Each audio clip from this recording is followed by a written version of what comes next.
What's up guys? Kumusta mga ka-BP? Ngayong araw ay magluluto naman tayo ng masarap na merienda, ang Pancit Canton. Pero dahil naka-ECQ nga tayo, ang ating gagamiting pansahog ay Pechay.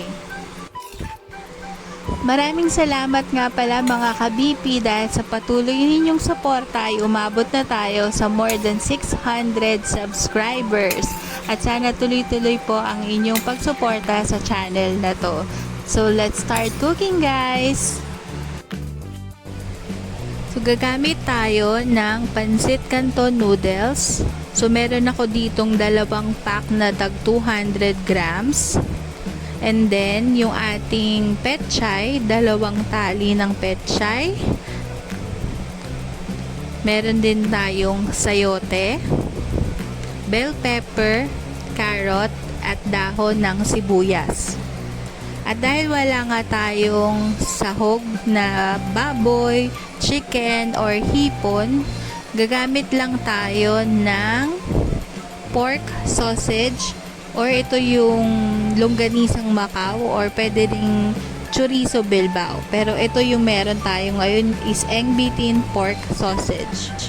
Ituturo ko sa inyo guys kung paano hiwain ang sayote na hindi madadagtaan yung kamay ninyo kasi ang hirap niyan tanggalin.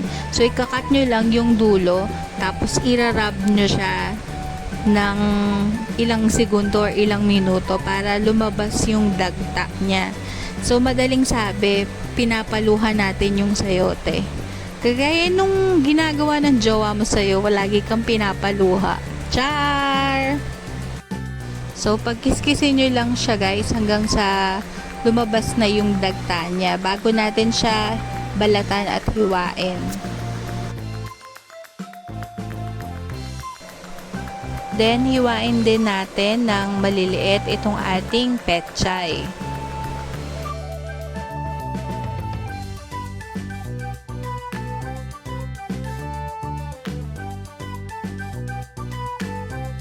Na-slice ko na mga ka-BP yung ating mga gulay.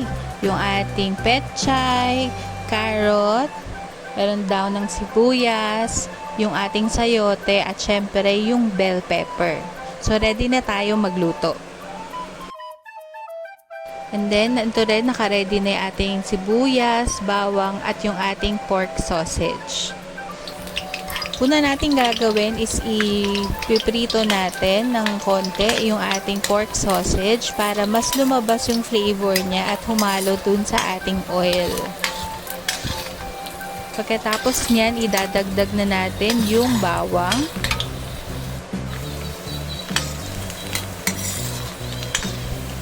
Igisa lang natin yung bawang guys hanggang sa lumabas yung kanyang aroma. Huwag niyong susunugin. Tapos isasama na natin yung ating sibuyas hanggang sa mag-caramelize ito.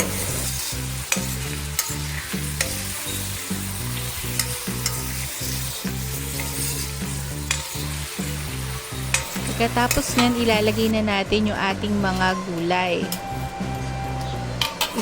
Titimplahan na rin natin siya ng ating magic sarap seasoning, yung ating oyster sauce. So, dahan-dahan lang guys sa pagtitimpla ha. Yung alat, i-adjust natin sa huli pag malapit ng maluto. Ngayon, maglalagay din tayo ng salt and pepper, ground black pepper, and then gumamit ako ng Himalayan salt.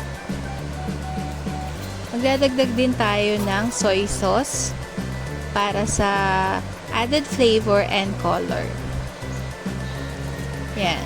So, haluin nyo lang guys hanggang sa maluto yung ating gulay. Pero, wag nyo din naman siyang lalamugin.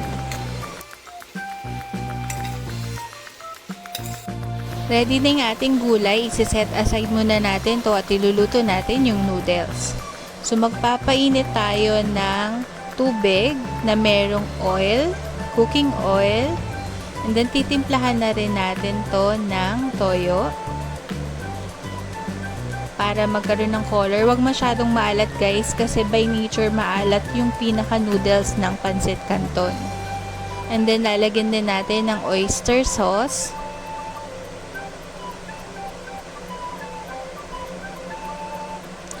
Ng ating magic sarap seasoning.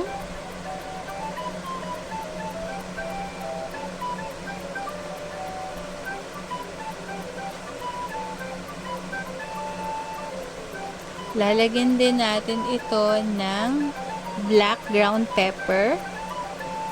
Tapos hayaan lang natin siyang kumulo. Pag kumukulo na, pwede na nating ihulog yung ating noodles.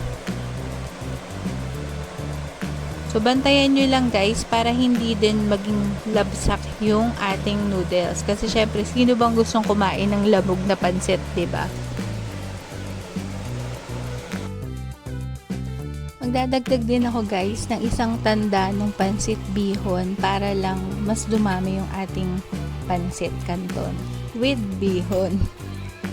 Tsaka kasi medyo naparami yung tubig ko, so naglagay tayo ng pansit bihon. Pag malapit nang maluto yung ating noodles, pwede na nating idagdag yung ating nilutong gulay na merong chorizo. So, haluin lang natin siya guys hanggang sa mag-blend yung mga flavors niya at tuluyang maluto itong ating pansit.